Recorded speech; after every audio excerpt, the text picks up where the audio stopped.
mungkin suka actingnya dia dulu, first of all itu, mungkin suka pendalaman actingnya.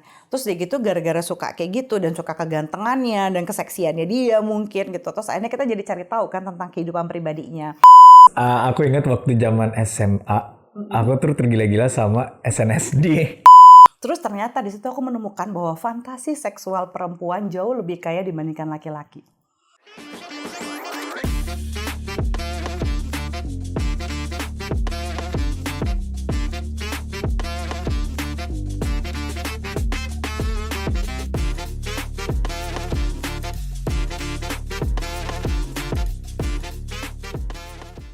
Halo Sobat Damai Jiwa, ketemu lagi di A to Z Damai Jiwa, podcast persembahan Rumah Sakit Jiwa Dharma Wangsa. Saya Dr. Aswin Ngandau. Saya Zoya Amirin. Kita sampai di episode yang membahas mengenai si fans fanatik nih, cinta yang tidak pernah dibalas. Tentu saja featuring Dr. Rehan. Halo semuanya. Masih ya dok ya. Tadi udah colongan-colongan sedikit tuh Dr. Rehan tuh ngebahas. Apa mungkin kita akan dapat bocoran tentang Asian Nation? Asiana Nation. Gimana namanya dok? Asian Nation. Asian Nation. Maklum lah, ini mumpung ada bocoran ada suaminya ya. Kita bisa manfaatkan. Ini kan psikologi tentang fans fanatik, groupies. Kalau zaman dulu ya dok, kali ya zaman Gen X. Terus gitu, ini adalah seni jatuh hati pada orang yang gak pernah tahu kamu ada. Ouch. Lumayan ya berasa. Kalau misalnya mumpung nih ada Dr. Rehan, saya juga pengen tahu ceritanya dok. Kan dokter tuh ada sekaligus psikiater ya, juga performers gitu kan ya. Apa nama panggungnya, Mako ya dok? Iya, Mako. Terus dia gitu juga plus gitu ya, istrinya juga berkembang di dunia entertainment yang sama. Itu fans-fansnya pernah seheboh apa sih? Ada cerita-cerita yang menarik nggak tentang si cinta yang nggak pernah dibales ini dok? Ada yang stalker kah?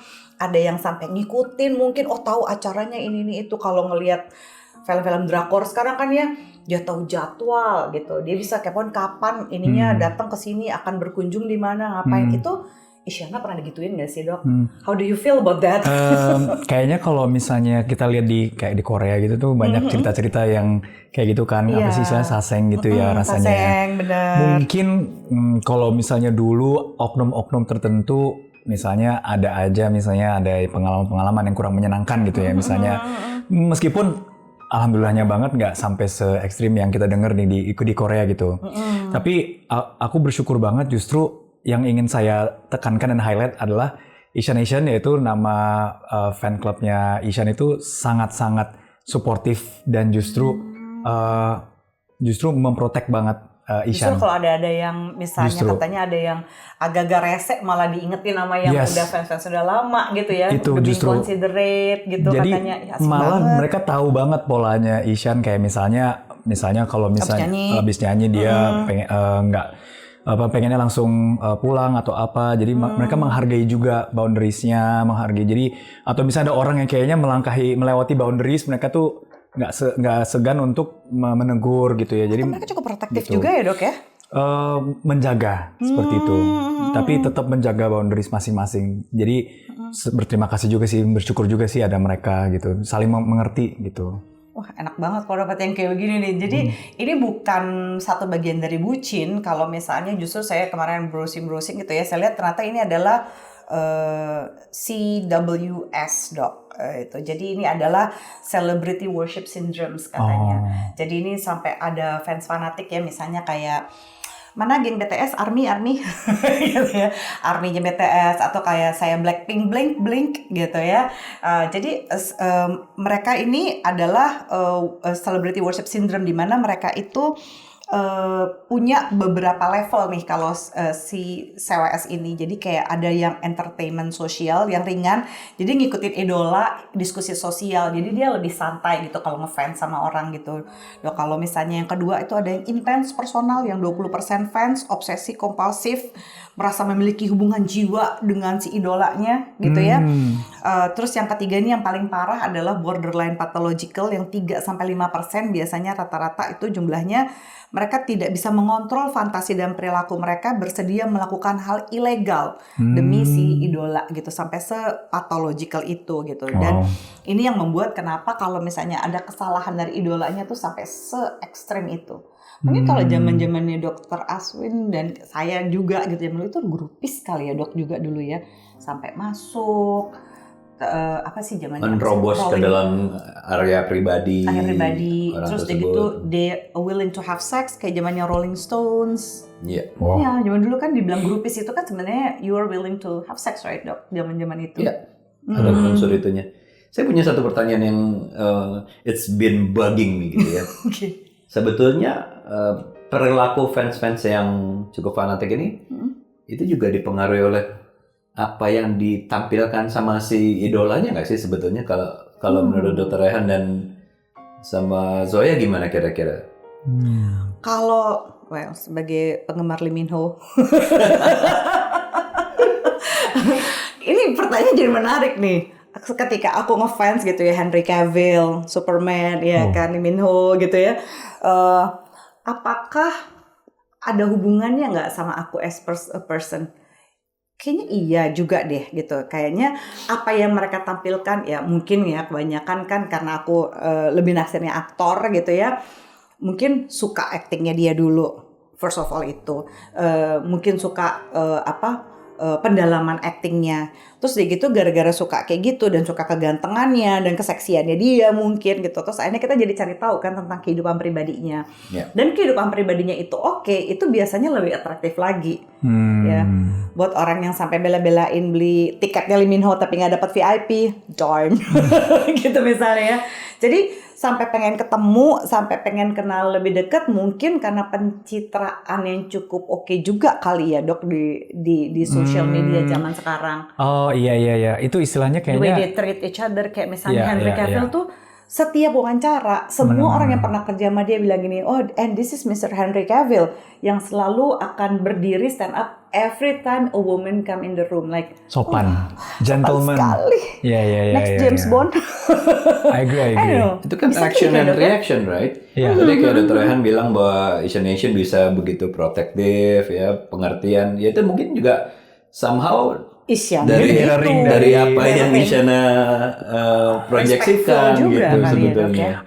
In a way kayaknya iya sih, artinya pasti kan gini, kalau misalnya di zaman sosmed yang sekarang kan gampang banget untuk ngelihat kehidupan pribadi, everyday lifestyle, pola hidupnya. Tapi bahagia aku hidup di zaman ini. Kayak ngikutin setiap hari itu lagi ngapain aja nih idolanya kan. Jadi kan kadang jadi apalagi ngerasa idolanya deket rajin banget. sharing. Iya kan? Bahagia gitu banget. Loh. Ya mungkin kalau misalnya di dalam bayanganku, misalnya idolanya tuh kayak bener-bener tanda kutip nggak ada boundaries, atau bisa dibandingin ya nggak ada boundaries misalnya kayak semuanya di sharing, semuanya oversharing. Ya mungkin jadinya mirroring juga dong sama fansnya. Agak pikir ini dibuka semua soalnya, maybe gitu kan? Maybe dibandingin kalau yang tertutup, tahu jaga boundaries, misalnya yang di sharing ya sebatas kerjaan, kehidupan pribadi. My private life gitu. Kan pasti lama-lama fans juga tahu oh dia orangnya tertutup misalnya. Mungkin in a way bener sih Dok. Iya kan? Ada peran itu kan sebetulnya kan. Dr. Aswin pernah ngefans sama apa gitu Dok? Musician apa gitu? Yang sampai segitu tergila-gilanya Dok? Saya mengagumi tapi nggak pernah sampai mengidolakan gitu sih, enggak ya. Gitu. Masa nggak pernah nonton konser Dok? Sampai wah gitu, Coldplay. Konser sih pasti sih. Nonton. Saya dulu suka bingung juga. Jadi saya ingat banget saya SMA apa kuliah gitu. Nggak salah waktu itu lagi ada Beatles di Senayan. Nah itu bukan Beatles yang ini, Beatles Night maksudnya. Bukan Beatles. Beatles Night gitu ya.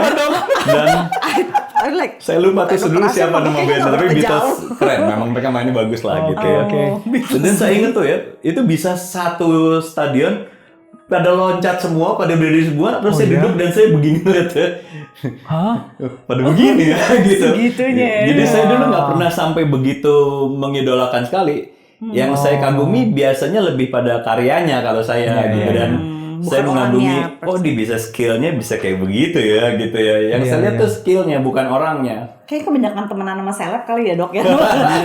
Kayaknya nih. Sampai kenal sama temannya dokter Aswin. Gitu. Udah biasa aja ya. Tapi saya jadi ngerasa aneh memang tuh. Ini kenapa semua orang pada jigat-jigat, saya tetap duduk dan merhatiin. Tapi memang saya dari dulu kan senang main musik. Jadi yang saya perhatiin tuh skill pemusiknya Skill gitu. pemusiknya. Kok dia bisa main begini ya? Kok bisa begitu ya gitu. Yes. Justru saya kira karena dokter Aswin itu dokter Aswin itu musician gitu ya, bisa begini, makanya bisa ngefans juga sama musician yang mana gitu dok, in person gitu, enggak ya? Enggak tuh, enggak sampai. Kalau saya nggak pernah sama figurnya gitu.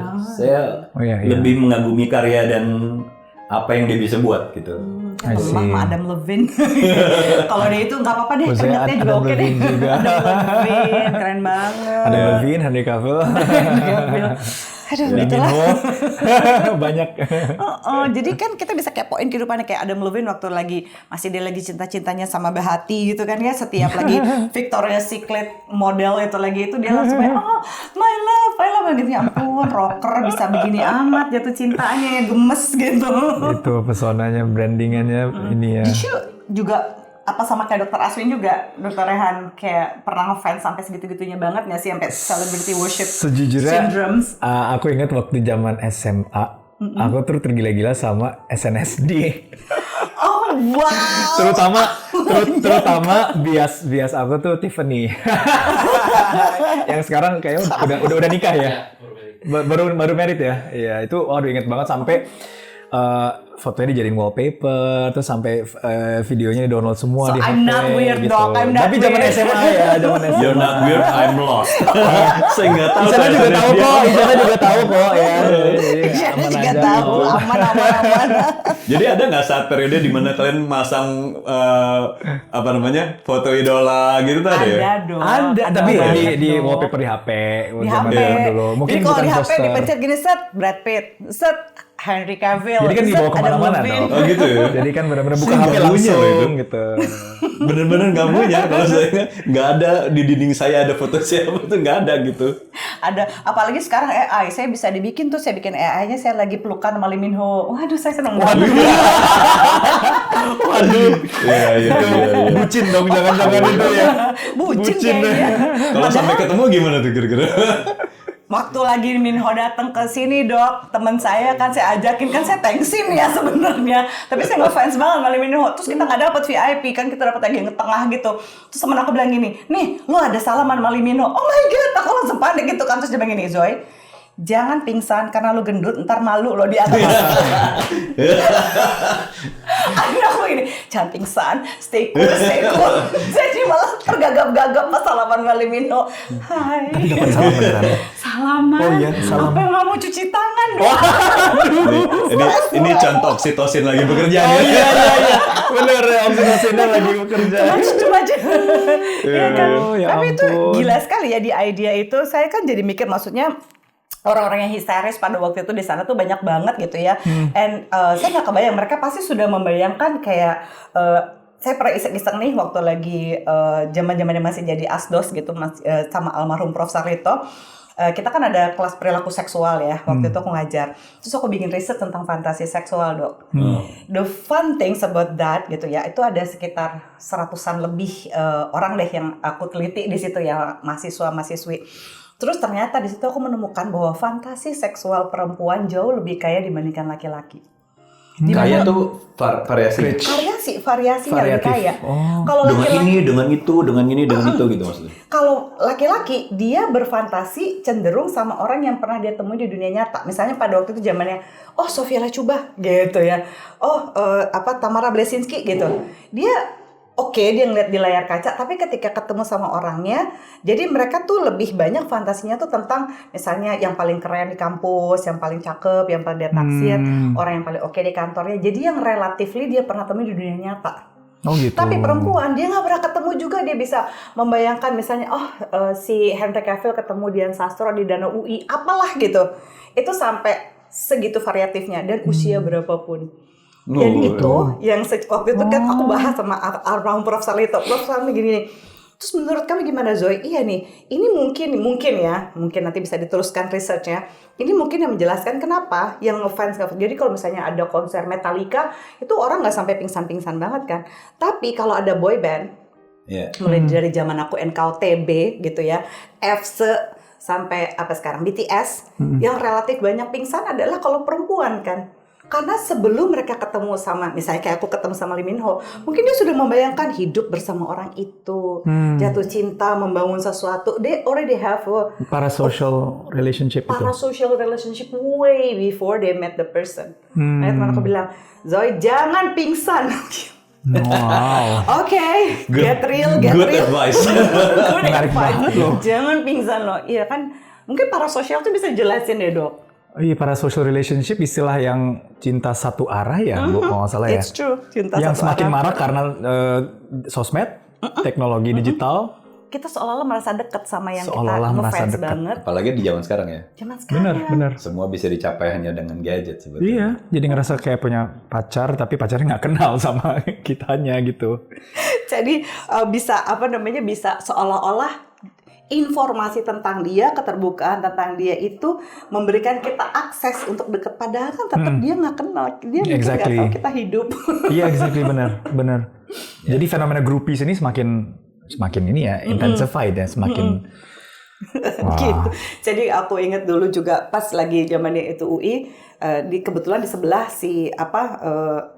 Dian Sastro masuk FISIP.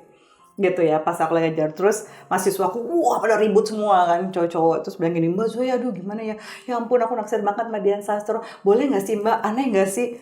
Iya boleh lu naksir Dian Sastro, apalagi cuma tinggal sebelahan, cuma pastikan aja Dian Sastro tahu lu hidup dan bernafas ya, aku bilang gitu. Kalau enggak sedih banget.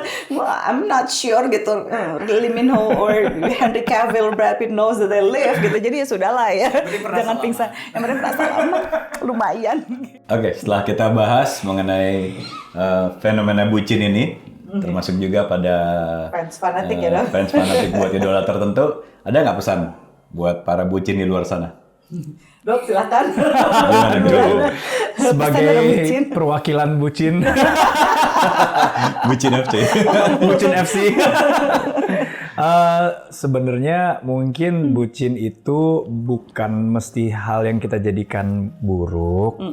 Sebenarnya asalkan kita tetap memahami batasan-batasan dalam berhubungan, ya, dalam kita menjalin relasi, dalam menjalin percintaan gitu. Jadi jangan lupa menjaga boundaries, jangan melewati boundaries itu, baik boundaries secara fisik maupun emosional. Jaga batasan semuanya dan jaga hubungan kalian dengan sesama.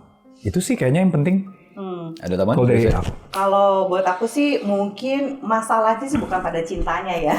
Gitu juga nggak ngelarang mau ngefans sama idola, sama siapa yang namanya juga suka gitu ya. Tapi kita pastikan aja itu bukan satu-satunya yang menjadi struktur gitu ya untuk menopang rasa percaya diri kita. Karena kadang-kadang ketika misalnya idolanya kena masalah gini gitu, terus kita yang lebih kenceng ngegas gitu ya di sosial media, di mana-mana ngebelain, marah dan segala macam gitu ya. Karena kita merasa kalau idola kita diserang, karena tadi pertanyaan Dr. Aswin loh, mungkin ada hubungannya nggak sih karakter kita sama ininya idola kita? Ya bisa jadi ada orang yang terlalu attach sama idolanya sampai merasa bahwa kalau idolaku diserang, harga diriku juga diserang. Ya jangan sampai seperti itu gitu ya. Jadi yang paling konsisten untuk menemani diri kita itu bukan idola kita, tapi kita sendiri. Ya, kalau saya juga melihat bahwa boundaries itu penting seperti yang Dr. Rahan tadi bilang gitu ya, bahwa dia idola, saya lain, saya diri saya sendiri gitu ya. Dan menurut saya juga ini mungkin pedoman simpel aja, jangan memperlakukan orang kalau kita juga tidak mau diperlakukan seperti itu, kira-kira gitu. Itu boundaries yang paling simpel aja gitu ya. Jadi kadang-kadang in the name of love, orang bucin itu bisa mau melakukan segala macam, tapi kadang-kadang mesti ngukur dulu, ini orang ini mau nggak? Iya, bersedia nggak sih? Kalau saya di posisi dia, saya mau nggak diperlakukan seperti itu? Kalau enggak ya jangan memperlakukan dia juga seperti itu. Respectful aja nggak sih dok? Iya sih? gitu. Kayak kan ada orang yang suka bilang ini, ya namanya siapa sendiri, salah sendiri, kenapa lu ngetop gitu? Loh emang dia nggak boleh jadi manusia karena kebetulan dia ngetop? Dia respectful aja lah gitu sama orang lain. Yeah. Kalau misalnya kayak bisa dicontoh tuh Asian gitu yang bisa ngasih space, ngasih ini gitu segala macam ya gitu. Oke. Pembicara yang menarik dengan bintang tamu yang Kita mesti diundang lagi nih kalau ngomongin cinta nggak habis-habis yang sama Dokter Rehan kompeten nih. ya, gitu ya. Saya rasa ini patut dilanjutkan nanti ya, selanjutnya. Baik. Pertama, terima kasih Dr. Rehan sudah you, Pak berkenan Fero. hadir, seru acara kita, dan kita akan ketemu di session-session yang lain yang tidak kalah menariknya. Saya Dr. Aswin Kanov. Saya Zoya Amirin, sampai ketemu di ketemu. episode berikutnya. Bye.